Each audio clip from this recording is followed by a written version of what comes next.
நம்ம தாவரங்கள்லேருந்து கிடைக்கக்கூடிய மிகப்பெரிய பழங்கள், சின்ன காய்கறிகள் எல்லாமே வந்து மருத்துவ குணம் அடங்கியது அப்படின்னு சொல்லி நமக்கு எல்லோருக்கும் தெரியும். இதில பார்த்தீங்கன்னா, இப்போ கேன்சர் வராம தடுக்கிறதுக்கு வந்து சீத்தாப்பழம் சாப்பிட்டா வந்து அந்த அளவுக்கு கேன்சர் வராது அப்படின்னு சொல்லுவாங்க. ஸோ அதுபோல பார்த்தீங்கன்னா, மாதுளம்பழம் சாப்பிட்டீங்கன்னா உங்களுக்கு இந்த ஹார்ட் சம்மந்தமான மாரடைப்பு இதெல்லாம் வராது அப்படின்னு சொல்லுவாங்க.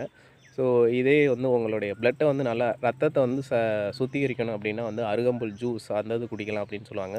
இதே உங்களுக்கு வந்து வயிற்றுப்புண், வாய்ப்புண் இந்த மாரி பிரச்சனைகள்லாம் இருந்துச்சுன்னா, மணத்தக்காளி கீரை ஸோ அத சாப்பிட்றது மூலியமாக அத வந்து குணப்படுத்த முடியும் அப்படின்னு சொல்லுவாங்க.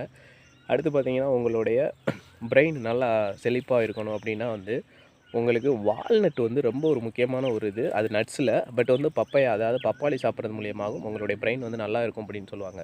ஸோ அதுபோல நீங்க எப்பயுமே இளமையா தோற்றமளிக்கணும் அப்படின்னா, எப்பயுமே இளமையா தோற்றமளிக்கணும்னா, உங்களுக்கு நெல்லிக்காய் ஜூஸ் அது குடிக்கிறது மூலியமா இளமையா தோற்றமளிப்பீங்க. ஸோ அது போக பலவிதமான நன்மைகள் அதில நோய் எதிர்ப்பு சக்தி எல்லாமே வந்து அதிகமா இருக்கக்கூடியது இந்த நெல்லிக்காய். அது வந்து ஜூஸா குடிக்கிறத விட காயா சாப்பிட்றது வந்து எப்பயுமே ஒரு பெட்டரான ஒரு சொல்யூஷன். ஸோ இதுக்கடுத்து பார்த்தீங்கன்னா, ஒவ்வொரு தாவரத்திலிருந்தும் கிடைக்கக்கூடிய மேக்ஸிமம் பார்த்தீங்கன்னா, பழங்கள் எல்லாமே வந்து நமக்கு சத்தான ஒரு உணவுப் பொருளா தான் நம்மளுடைய உடம்புக்கு வந்து இருக்கு. ஸோ அது எங்கெங்க எந்தெந்த உணவுப் பொருள் எந்தெந்த ஆர்கனுக்கு வந்து நல்லது அப்படின்னு சொல்லி தெரிஞ்சுக்கிட்டு சாப்பிட்றது எப்பயுமே முக்கியம்.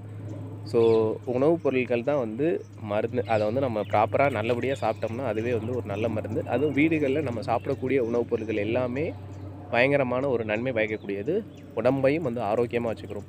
ஸோ அது போக அத விட்டு இல்லாம நெறைய இந்த பேக்கரிஸ் ஐட்டம்ஸ், நொறுக்கு தீனிகள், இந்த மாரி சிப்ஸ் இந்த மாரி சாப்பிடுறது மூலியமா தான் நம்ம உடம்புல வந்து நெறைய விதமான நோய்கள் நம்ம உடம்புல நோய்களை உண்டாக்குறதுக்கு நம்ம தான் காரணம். ஸோ இத வந்து நம்மளுடைய உடம்ப பாதுகாத்துக்கிறது நம்ம கையில தான் வந்து இருக்கு.